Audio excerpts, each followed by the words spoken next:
Based upon all the literature that I have read about Muhammad, I cannot understand how it is possible for anyone to conclude that he was humble.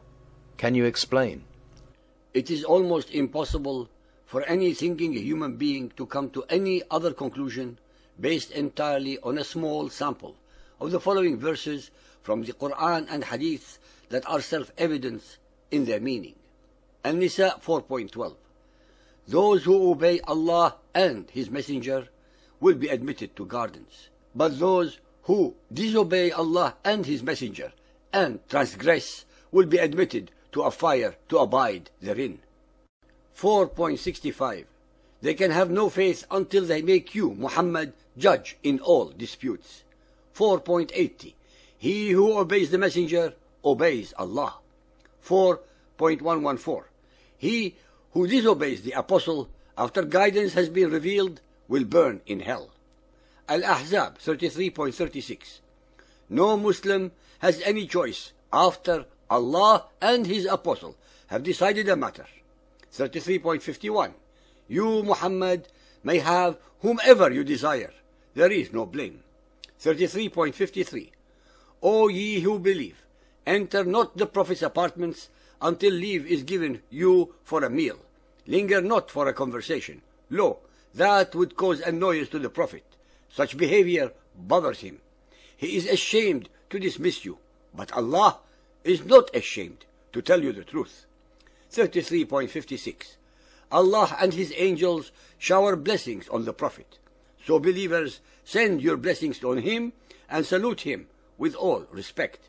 33.57. Those who speak negatively of Allah and His Apostle shall be cursed. Al-Fath 48.10.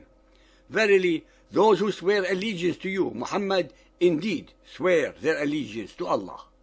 It is evident from the verses above that Muhammad and Allah are on the same level of importance and reverence. Whatever does not please or annoy Muhammad, the same with Allah. Al-Qaf 49.1. Believers, be not forward in the presence of Allah and His Messenger. Raise not your voices above the voice of the Prophet, nor speak loudly around him. Al-Hashr 59.6. Allah gives His Messenger lordship and power over whomever He wills. Al-Tahrim 66.1. O Prophet, why forbid yourself that which Allah has made lawful to you? You seek to please your consorts. Allah has already sanctioned for you the dissolution of your vows. This verse very conveniently gives license to Muhammad to have sex with as many and any women that his heart desires. Al-Qalam 68.4. You, Muhammad, are an exalted character of tremendous morality. Al-Kawthar 108.3. For he who insults you, Muhammad, will be cut off. Bukhari 1.14. The Prophet said, none of you will have faith till he loves me more than his father, his children, and all mankind. Bukhari 1.331. The Prophet said, I have been given 5 things which were not given to any one else before me. Allah made me victorious by terror. The earth has been made for me. Booty has been made lawful for me, yet it was not lawful for anyone else before me. I have been given the right of intercession. Every prophet used to be sent to his nation only, but I have been sent to all mankind. Sahih al-Bukhari 9.77, narrated by Abu Hurairah. While we were in the mosque, Allah's apostle came out to us and said, let us proceed to the Jews. So we went along with him till we reached Beit al-Midras, a place where the Torah used to be recited and all the Jews of the town used to gather. The Prophet stood up and addressed them. O assembly of Jews, embrace Islam and you will be safe. The Jews replied, you have conveyed Allah's message, O Abu al-Qasim. Then he added, you should know that the earth belongs to Allah and His Apostle, and I want to exile you from this land. So, whoever among you owns some property can sell it. Otherwise, you should know that the earth belongs to Allah and His Apostle. I refrain from making any comment on these unambiguous statements and would very much like to read what our listeners think. Bukhari 4.203.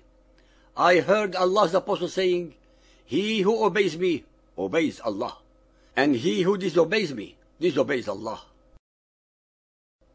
Muhammad and Allah are one and the same. Bukhari 4.732.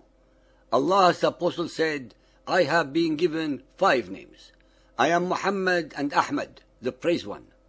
I am Al-Mahi, through whom Allah will eliminate infidelity by killing every infidel.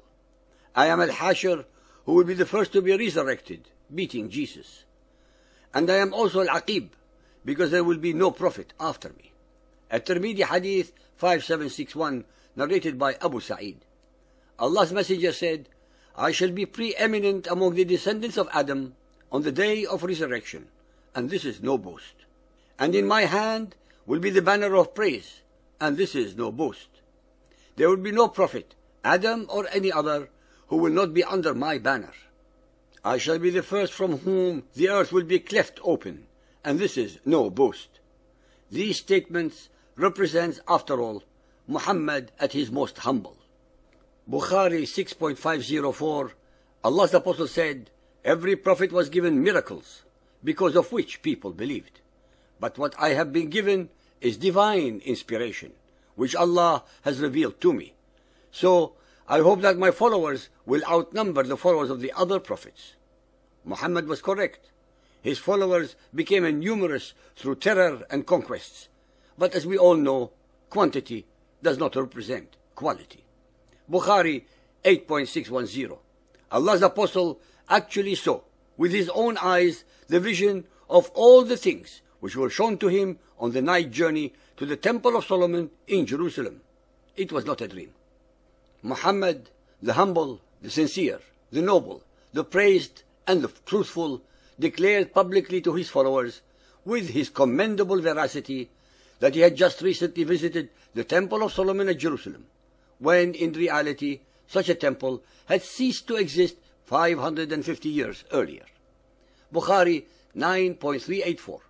Allah's Apostle said, "Whoever obeys me will enter paradise."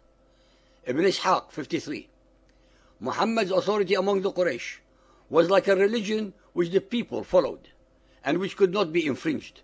They always acted in accordance with his laws. Ishaq 205. If you are loyal to this undertaking, it will profit you in this world and the next. They said, "We will accept you as a prophet under these conditions, but we want to know specifically what we will get in return for our loyalty to you." Muhammad said, "I promise you paradise."